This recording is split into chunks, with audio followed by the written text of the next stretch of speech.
Oh, Kamui. Kamui, Kamui, Kamui. You need help, kid. You need help. I'm not going to lie though, these chapters are actually making me appreciate Kamui as a character in a way that I really haven't in the past. Like, he's always been a fun character, one that I've wanted to learn more about, but I really do actually feel that these chapters are giving him a degree of depth that I didn't previously see in him. And actually, just as a side note, I rewatched a bit of Yoshiwara in Flames yesterday morning to try and get a little bit of, shall we say, inspiration for this review. And I would actually really say that doing that, I'd really recommend doing that if you have the time. It's incredibly interesting to go through these scenes alongside each other, as that is the arc that essentially introduced the conflict that we're watching unfold right now. It's really, really cool to see, like, to compare the two scenes to see how much everything has changed since then. But yeah, Kamui is basically he's in the same state that Kagura was in when she was facing Abudo way back when, and that is naturally the first thought that comes to Shinpachi and Kagura's minds as soon as they see him. And right then and there, they are far too well aware of what this means. And I guess that also at this moment you realize that this is a bit of their lives, Shinpachi and Kagura, that Gintoki isn't really a part of. Like, this chapter in general, especially in that last little bit where the two of them attack Kamui together to save Abudo, it's a nice little look into Shinpachi and Kagura's relationship. One that I would say is a bit more subtly developed than a lot of the other relationships in Gyatama. It's not something that often takes the forefront of the story. It's just always kind of there. And every once in a while you get great Shinpachi Kagura moments and you're just like, wow, this is incredible. In retrospect, I mean, they certainly might have explained what happened with Abuto at some point, but would also just as well maybe something that neither of them really ever want to talk about again. But either way, Gintoki is a little bit out of the loop here, and I find that rather interesting, because beyond that initial glorious moment where Gintoki saves Kagura, like, that panel. Funny story, actually. I actually took a screenshot of it and saved it to my computer as reasons to exist, if that gives you a general impression of how much I love that panel. Regardless, following that brief exchange, the focus of this chapter really shifts away from Gintoki, who's really had the spotlight for the past two chapters, and toward those who were involved in the Yato Berserk mode round one, I guess you could say. That naturally includes Abuto as well. And the way that this scene is reading to me, actually, is almost like an answer or an inversion of that first scene. It's really meant to contrast, I think, the first one that we got back in Yoshiwara. Because this time, instead of triggering Kagura, Abuto is working to bring back Kamui. This time, Kagura and Shinpachi should be strong enough, at least at this point, not to have to turn to such desperate measures. And hopefully, this will be their chance to show how much the two of them have grown from that point, possibly dealing with Kamui without Gintoki. Though, of course, I wouldn't say no to more Yorozia family moments. But I think it would be really, really cool to sort of devote the remainder of the fight, I guess you could say, to giving the kids a chance to shine and show their own strength. Because you know how protective Gintoki is of them, how many times in the past he has tried to keep them from facing really tough situations, like the Hajime arc, for example. But now I would love to see to give them a chance to be the heroes, I guess you could say. On a similar note, since a few discussions that I had in the comments on the Shoyo Utsuro video, after watching the Be Forever Yorozia movie as well, I've sort of been transfixed by the idea of Shinpachi and Kagura being to Gintoki what Ginzura and Takasugi were to Shoyo.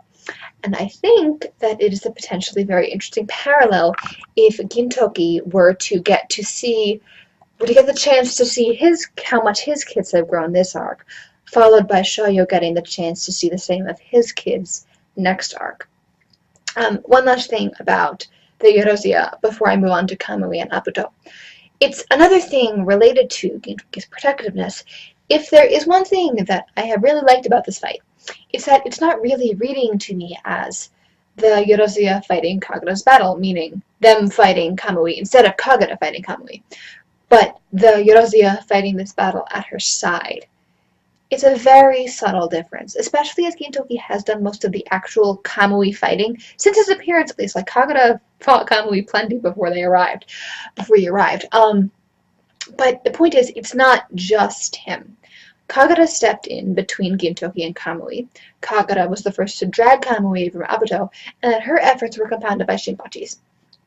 Like, we definitely got Gintoki's dad Toki instincts kicking in, but I think it's fundamentally different this time from the times that he's done it in the past. Like, again, look at the Hajime arc, where he was trying so hard to keep Shinpachi and Otaya away from this issue because he didn't want them to suffer through that.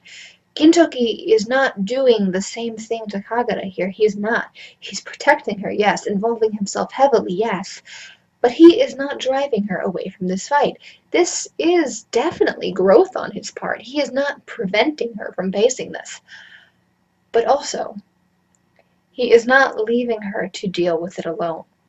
That is what Gintoki has done all of his life, and he knows all too well how hellish that sort of life is.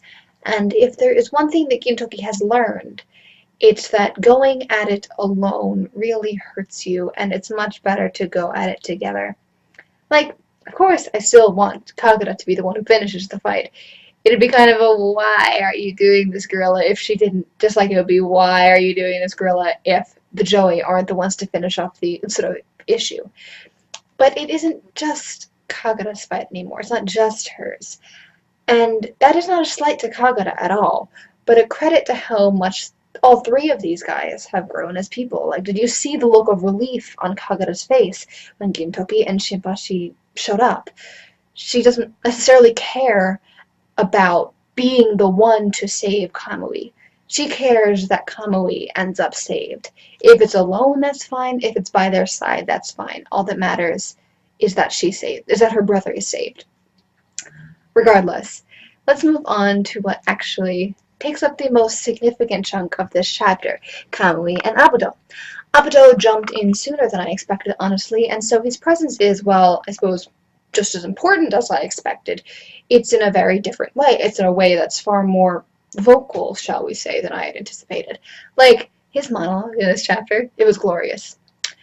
And he displays a level of understanding of Kamui that Gintoki can't really measure up to, because he really only knows the guy through Kagura and through a few brief interactions. Like, he's correct about a lot of things when it comes to Kamui, and he raises a lot of points that Kamui really does need to understand. But at the end of the day, they're kind of just words said by a relative stranger to Kamui. And most people are convinced not by argument, but by the people that they care about. So the initial thought would be that Gintoki isn't going to be the one to save Kamui. Kagura's going to be, and I still think she is. But there's something different about Kamui's attachment to Abuto. It's not nearly so viscerally emotional as his connections to Kagura and Umibozu are. So I think it is definitely a very good bridge through the conflict. Abuto is somewhat distanced from the central cause of Kamui's trauma, being able to save his mother's life. Kagura reminds him so much of his mother, and her presence really just revives those feelings of grief. The fact that he still loves her, and for her own sake notwithstanding. And Umibozu is his scapegoat, essentially, the one onto whom he projects all of his feelings of hatred and grief and anger. Abuto, however, is essentially unrelated to Koka. And so he really, at least in the past, he was the one who gave Kamui a chance to direct his energies towards something else, towards action, instead of just wallowing in his grief by allowing him into the Harusame. I mean, Kamui, all of this time, he's still trying to become stronger to eventually face Umibozu, but there's so much more that goes on in the interim. He forms relationships with these people. He does things. He lives life. And like, Kamui, he is strong. He wants to be strong, but he already is. Like, right now, we are watching him break after having held out for so long. That's tribute to his strength. I'm not going to say that his actions are morally justifiable, But there is a difference, I think, when categorizing people as bad to actions as bad. And so one can completely say that Kamui is out of line for as many things as for many reasons as they want, while still giving the guy props for not mentally breaking for so long. And this entire affair, I guess you could say, is the culmination of everything that's been weighing him down all of these years. That which he previously faced with a smile, that has now brought him finally to this awful state. And it's really interesting. Facing Umibozu is largely what he has been building up to all this time. It's all he's been working for. He is going to become the strongest by overcoming the strongest, and that strongest also happens to be the father who caused his mother's death. However, finally realizing this goal of his is finally what makes him crack. This fight that he started, that he's been working for so long, is what breaks him mentally. And so he ends up giving up the strength that he did find, his life with Abuto, with the Harusame, for this meaningless variety of strength. Gintoki himself points out the meaningless of his attack on his family. They fight, and Gintoki accidentally triggers this state, really not knowing what would happen if he actually after telling Kamui what he needs to hear. I highly doubt he was expecting this.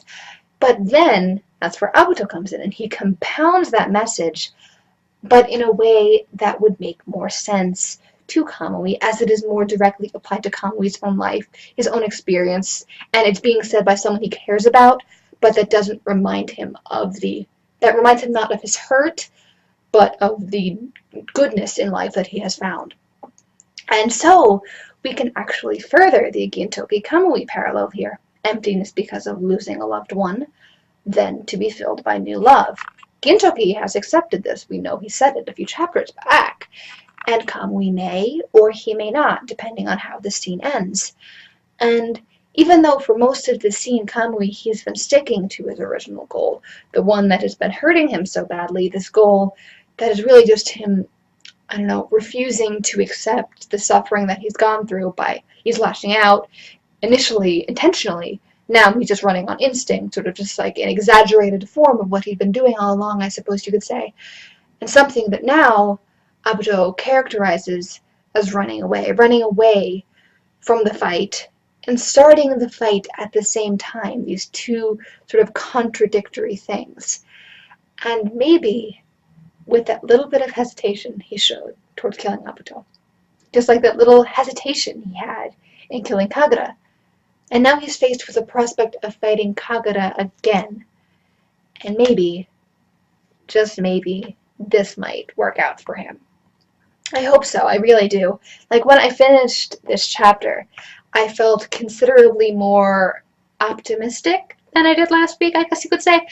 But only time will tell, or rather, tomorrow will tell, because we're going to start getting the chapter in pieces starting tomorrow. It's going to be awesome. Good chapter, this one, though. Really good chapter. It really feels like everything is beginning to come together. And I am thoroughly pleased with the way that the story is heading, I'm not going to lie, and I hope that you guys feel the same way. So please leave your thoughts in the comments. I'd be happy to hear them. Thank you for watching. Please like or subscribe. I hope that you're having a good day wherever you are, and I'll see you soon.